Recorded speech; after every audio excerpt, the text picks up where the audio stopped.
And बैंगन। सो हम आज आलू बैंगन को फ्राई करके बनाएंगे, जिसके लिए हमने 2 बैंगन ले लिए हैं, 1 अनियन, 2 टोमेटोज, कुछ ग्रीन चिली, लहसुन की कलियां एंड 2 पोटैटोज ले लिए हैं। सो अब हम इनको चॉप करेंगे।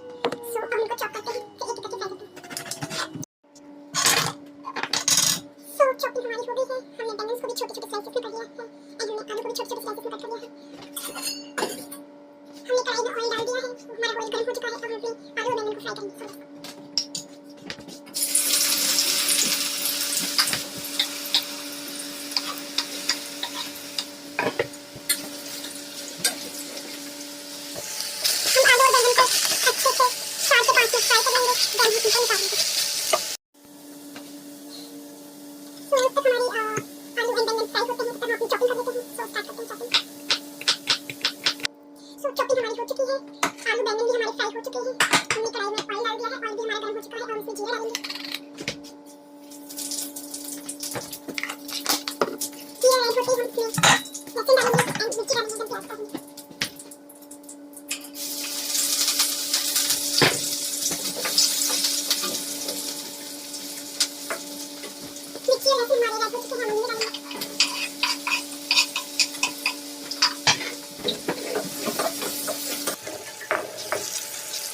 अब हम अपने आलू और बैंगन को फ्राई करेंगे।